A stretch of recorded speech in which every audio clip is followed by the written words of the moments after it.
The 10th Battle of the Isonzo was an Italian offensive against Austria-Hungary during World War I. Background: with 9 largely unsuccessful Isonzo battles conducted within an 18-month period to date, Italian Chief of Staff Luigi Cadorna, responsible for launching all 9, became increasingly uncomfortable at the prospect of German intervention to aid their weakening Austro-Hungarian ally on the Italian front. For while it was clear that the Austro-Hungarian army was suffering in what had become a war of attrition, the same could be said of Cadorna's army. Casualties suffered to date were tremendous, and with each renewed battle tended to be higher on the Italian attackers' side. The UK's new Prime Minister, David Lloyd George, had long believed that the war could not be won on the Western Front alone. Dubbed an Easterner at home, Lloyd George was nevertheless in favour of diverting British and French resources from the Western Front to the Italians along the Somme,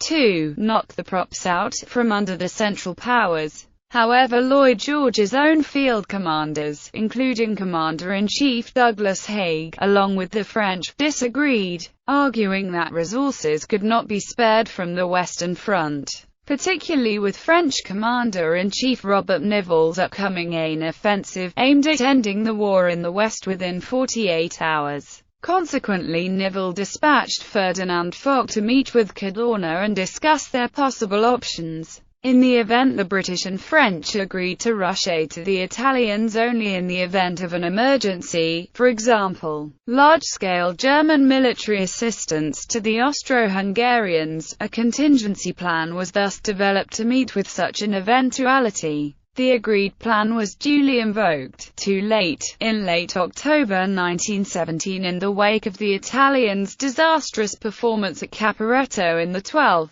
Battle of the Isonzo. With the contingency plan arranged, the French pressed Cadorna to launch a major offensive of his own along the Somme to generally coordinate with their own large-scale Aisne offensive. Cadorna agreed, and the 10th Isonzo offensive was launched with a preliminary artillery bombardment on the 10th of May 1917. The offensive, the Italians, deploying 38 divisions, against only 14 of the Austro-Hungarians, switched tactics once again. The previous 3 Isonzo battles had seen Cadorna concentrate short, sharp initiatives against closely defined targets, generally aimed at extending their sole bridgehead east of Gorizia. This time, the Italians returned to the Kras Plateau southeast of Gorizia, setting in train and infantry advance along a 40 km front in order to achieve a breakthrough towards Trieste. The second aim of the offensive was to conquer Mount Scabriel, thus opening the way to the Vipava Valley. Initially, success appeared likely.